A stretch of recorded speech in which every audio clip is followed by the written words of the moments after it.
നമസ്കാരം. ടൈം വാർത്തകളിലേക്ക് സ്വാഗതം. പ്രധാന വാർത്തകൾ. ടൈം ന്യൂസ് പ്രധാന വാർത്തകൾ നിങ്ങൾക്കായി സമർപ്പിക്കുന്നത് KCL ഡിജിറ്റൽ.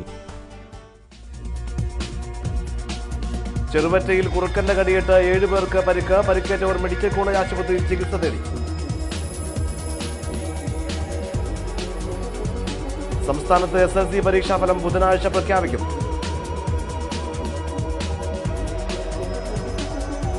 മലാപ്പുറം സ്കൂൾ തകർത്തതുമായി ബന്ധപ്പെട്ട ആരോപണ വിധേയരായ അറസ്റ്റ് ചെയ്യാത്തതിൽ പ്രതിഷേധം ശക്തമാകുന്നു.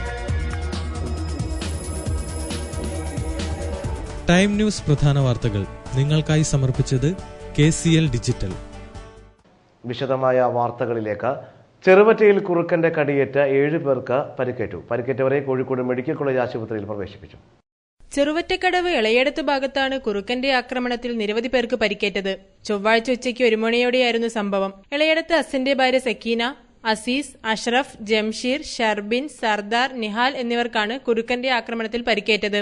ഈ വീട്ടില് തുണി അലക്കുന്ന സമയത്താണ് ഇത് ബാക്കിൽ വന്ന് കടി വിട്ടം തുടങ്ങിയ സംഭവം അറിയുന്നത്. ഈ കാലിന്റെ തുടക്കിയ ഭയങ്കരമായ മുറിവുണ്ട്. ഈ വിരലാണ് കൈ കടിച്ച് മുറിച്ചാഞ്ഞുണ്ട്. അതിനൊന്നും ചെയ്യാൻ പറ്റില്ല. ഇനി ആടെ കട്ട് ചെയ്യണം ആ വിരല്. ഇല്ല, ആദ്യമായിട്ടാണ് ആ സാധനം കണ്ട്. അത് വരുന്നൊന്നും കണ്ടില്ല. എൻ്റെ ബാക്കിൽ എത്തി എന്നെ പിടിക്കുന്ന സമയത്താണ് സംഭവം അറിയുന്നത്. സക്കീനയുടെ കൈക്കും കാലിനും ആഴത്തിലുള്ള മുറിവേറ്റിട്ടുണ്ട്. പരിക്കേറ്റവരെ കോഴിക്കോട് മെഡിക്കൽ കോളേജ് ആശുപത്രിയിൽ പ്രവേശിപ്പിച്ചു. സംസ്ഥാനത്ത് SSLC പരീക്ഷാഫലം ബുധനാഴ്ച പ്രഖ്യാപിക്കും. റെക്കോർഡ് വേഗത്തിലാണ് ഇത്തവണ മൂല്യനിർണ്ണയം നടത്തിയത്. ഇത്തവണത്തെ SSLC പരീക്ഷാഫലം ബുധനാഴ്ച ഉച്ചയ്ക്ക് 3 മണിക്ക് വിദ്യാഭ്യാസ മന്ത്രി PK അബ്ദുറബ്ബ് പ്രഖ്യാപിക്കും. റെക്കോർഡ് വേഗത്തിലാണ് ഇത്തവണത്തെ ഫലപ്രഖ്യാപനം. കഴിഞ്ഞ വർഷം ഏപ്രിൽ 24-നായിരുന്നു പരീക്ഷാഫലം പ്രഖ്യാപിച്ചത്. ഈസ്റ്റർ പ്രമാണിച്ച് തുടർച്ചയായി അവധി വരുന്ന സാഹചര്യത്തിലാണ് നേരത്തെ ഫലം പ്രഖ്യാപിക്കുന്നത്. 54 കേന്ദ്രീകൃത ക്യാമ്പുകളിലായി നടന്ന മൂല്യനിർണ്ണയം ശനിയാഴ്ച സമാപിച്ചു. ടാബുലേഷൻ ജോലികളും കഴിഞ്ഞു. മാർക്കുകൾ രേഖപ്പെടുത്തിയതിലെ പിഴവ് പരിശോധനയും കഴിഞ്ഞ് ഫലം പ്രഖ്യാപനത്തിന് തയ്യാറായി കഴിഞ്ഞു. ഹയർ സെക്കൻഡറി പരീക്ഷയുടെ ഫലപ്രഖ്യാപനം മെയ് പകുതിയോടെയും ഉണ്ടാകും. 64 ക്യാമ്പുകളിലായി നടക്കുന്ന മൂല്യനിർണ്ണയം ഏപ്രിൽ 30-ന് സമാപിക്കും. മലാപ്പുറം സ്കൂൾ തകർത്തുമായി ബന്ധപ്പെട്ട ആരോപണ വിധേയരായവരെ അറസ്റ്റ് ചെയ്യാത്തതിൽ പ്രതിഷേധം ശക്തമാകുന്നു. കഴിഞ്ഞ വ്യാഴാഴ്ച രാത്രിയാണ് അജ്ഞാതർ സ്കൂൾ തകർത്തത്. മലാപ്പറമ്പ് സ്കൂൾ തകർത്തതുമായി ബന്ധപ്പെട്ട് ആരോപണ വിധേയരായവരെ ഇതുവരെ അറസ്റ്റ് ചെയ്യാത്തതിൽ ജനങ്ങൾക്കിടയിൽ പ്രതിഷേധം ശക്തമാണ്.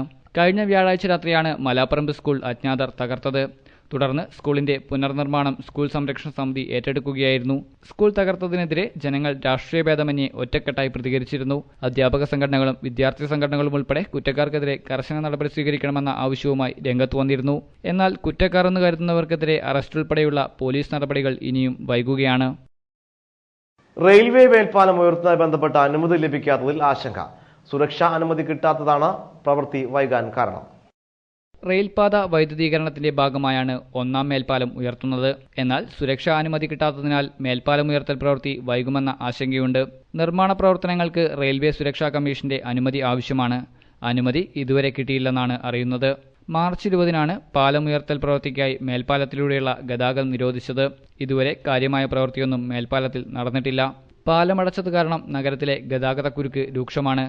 നഗരത്തിലെ ഏറ്റവും പ്രധാനപ്പെട്ട വ്യാപാര കേന്ദ്രമായ വലിയങ്ങാടിയിലെത്തിച്ചേരാൻ അധിക ദൂരം സഞ്ചരിക്കേണ്ടി വരുന്നു. KP Kesava Menon road, Aravind Ghosh road, കോടതി റോഡ് എന്നിവിടങ്ങളിലേക്ക് പാലം വഴി എളുപ്പത്തിലെത്താനുള്ള സാഹചര്യമുണ്ടായിരുന്നു. പാലമടച്ചതോടെ കച്ചവടക്കാരും ഏറെ ദുരിതത്തിലാണ്. സാധാരണ ദിവസങ്ങളിൽ ലഭിക്കുന്ന ഭക്ഷണം പോലും വിശേഷ ദിവസങ്ങളിൽ ലഭിക്കാത്ത ചിലരുണ്ട് കോഴിക്കോട് നഗരത്തിൽ. തെരുവുകളിൽ അന്തിയുറങ്ങുന്ന മധുര സ്വദേശി രാമകൃഷ്ണനെ പോലുള്ളവരാണ് ഇവർ.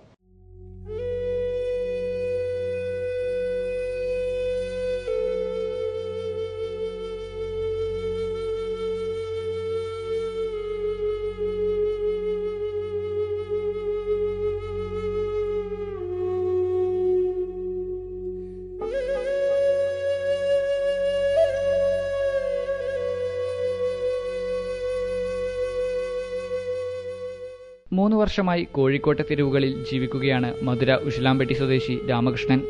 നാട്ടിൽ കുടുംബമുണ്ടെങ്കിലും ഭാര്യ മരിച്ച ശേഷം കോഴിക്കോടെത്തുകയായിരുന്നു. പീഡിക വരാന്തകളിൽ ഉറങ്ങിയും ആരെങ്കിലും നൽകുന്ന ഭക്ഷണം കഴിച്ചും ജീവിതം തള്ളി നീക്കുകയാണ് ഇദ്ദേഹം. മലയാളികൾ വിഷുസദ്യ ഉണ്ണുന്ന സമയത്താണ് പാളയത്തെ പീഡിക വരാന്തയിൽ വെച്ച് ഞങ്ങൾ ഇദ്ദേഹത്തെ കാണുന്നത്. വിഷുദിനത്തിൽ കാര്യമായൊന്നും കഴിച്ചിട്ടില്ലെന്നാണ് ഇദ്ദേഹം പറയുന്നത്. അതിന് ഇദ്ദേഹത്തിന് ന്യായീകരണവുമുണ്ട്.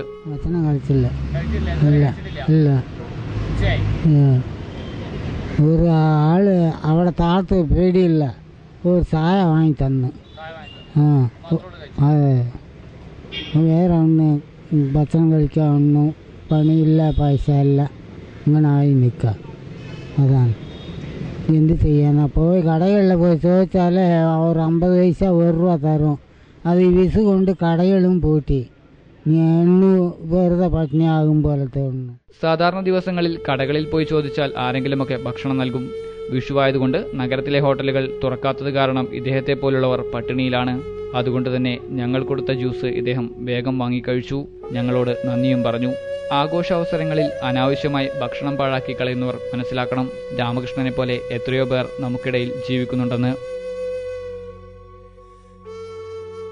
ക്യാമറമാൻ നസ്രുള്ളക്കിനൊപ്പം രാകേഷ് പാലാഴി, ടൈം ന്യൂസ്. MT വാസുദേവൻ നായരെ ആദരിക്കുന്നതിന്റെ ഭാഗമായി ഒരുക്കുന്ന ചലച്ചിത്രമേള ഉദ്ഘാടനം KP കേശവ മേനോൻ ഹാളിൽ നടന്നു. സംവിധായകൻ രഞ്ജിത്ത് ചലച്ചിത്രമേള ഉദ്ഘാടനം ചെയ്തു. മലയാളത്തിന്റെ അഭിമാനമായ MT വാസുദേവൻ നായരെ കോഴിക്കോട് പൗരാവലിയും കോഴിക്കോട് കോർപ്പറേഷന്റെയും കേരള ലളിതകലാ അക്കാദമിയുടെയും ഏഷ്യാനെറ്റ് ന്യൂസ് ചാനലും ചേർന്ന് ആദരിക്കൽ ചടങ്ങ് പ്രിയപ്പെട്ട MT മാതൃഭൂമി ബുക്സിലെ KP കേശവ മേനോൻ ഹാളിൽ നടന്നു. പരിപാടി ചലച്ചിത്ര സംവിധായകൻ രഞ്ജിത്ത് ഉദ്ഘാടനം നിർവഹിച്ചു. മുൻ മേയർ തോട്ടത്തിൽ രവീന്ദ്രൻ അധ്യക്ഷത വഹിച്ച ചടങ്ങിൽ NK Raveendran, TP Rajeevan, Tony തുടങ്ങിയവർ സംസാരിച്ചു. പ്രിയപ്പെട്ട MTയോടനുബന്ധിച്ച് ഒരുക്കിയിട്ടുള്ള MT ചലച്ചിത്രമേളക്ക് രഞ്ജിത്ത് സ്വിച്ച് ഓൺ കർമ്മം നിർവഹിച്ചു. വരും ദിവസങ്ങളിൽ MT ഛായാചിത്രങ്ങളുടെ പ്രദർശനം, MT രചനകൾ, MTയുടെ സാഹിത്യ ജീവിതവും ചലച്ചിത്ര സംഭാവനകളും അടങ്ങിയ പരിപാടികളാണ് ഉണ്ടാകുക.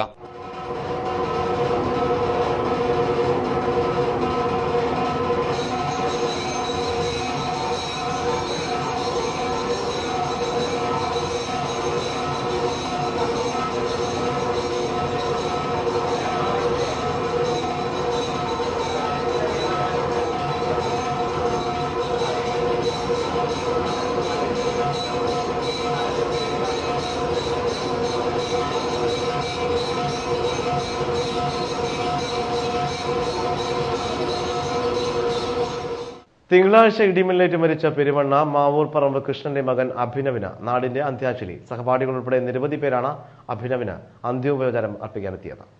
തിങ്കളാഴ്ച ഉണ്ടായ ഇടിമിന്നലിൽ മരണപ്പെട്ട രാധാകൃഷ്ണൻ ശ്രീജ ദമ്പതികളുടെ മകൻ അഭിനവിന് ആയിരങ്ങളുടെ ആദരാഞ്ജലി. സ്ഥലം MLA PTA റഹീം, വാർഡ് കൌൺസിലർമാരായ ഫെദാത്ത് മുഹമ്മദ് ഹാജി, P രാധാകൃഷ്ണൻ തുടങ്ങിയവർ അന്തിമോപചാരം അർപ്പിച്ചു.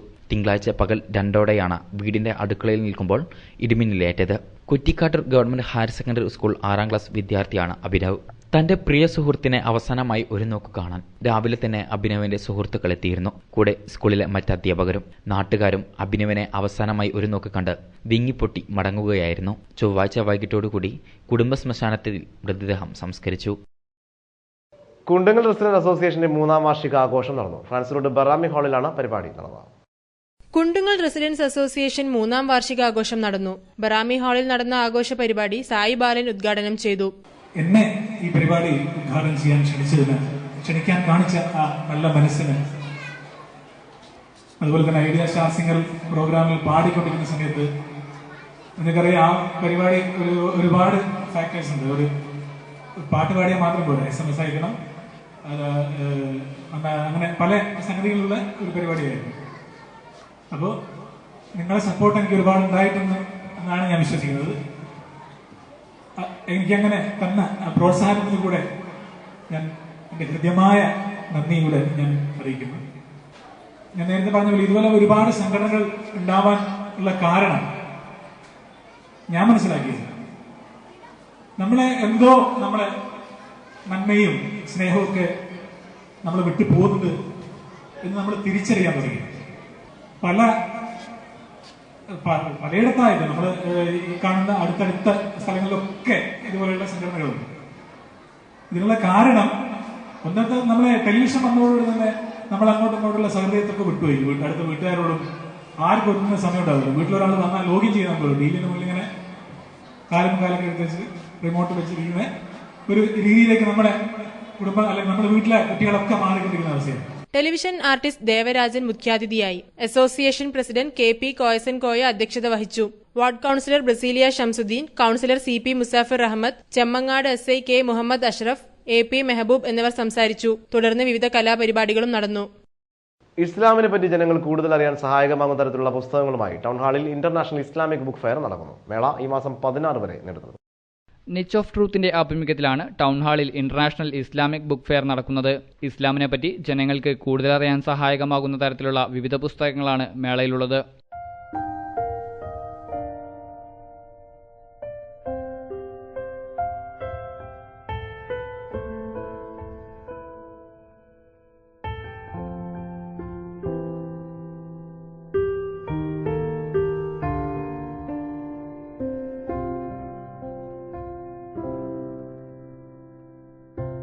ഇന്ത്യക്ക് പുറമെ Saudi Arabia, Sri Lanka, Pakistan, UAE, south Africa തുടങ്ങി വിവിധ രാജ്യങ്ങളിൽ നിന്നുള്ള പുസ്തകങ്ങൾ മേളയിലെത്തുന്നവരെ ആകർഷിക്കുന്നു.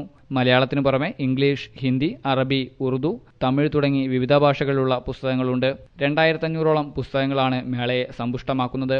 പുസ്തകമേള ഈ മാസം 16 വരെ നീണ്ടുനിൽക്കും. പ്രധാന വാർത്തകൾ ഒരിക്കൽ കൂടി. ടൈം ന്യൂസ് പ്രധാന വാർത്തകൾ നിങ്ങൾക്കായി സമർപ്പിക്കുന്നത് KCL ഡിജിറ്റൽ. ചെറുവറ്റയിൽ കുറുക്കന്റെ കടിയേറ്റ് 7 പേർക്ക് പരിക്ക്. പരിക്കേറ്റവർ മെഡിക്കൽ കോളേജ് ആശുപത്രിയിൽ ചികിത്സ തേടി. സംസ്ഥാനത്ത് SSLC പരീക്ഷാഫലം ബുധനാഴ്ച പ്രഖ്യാപിക്കും.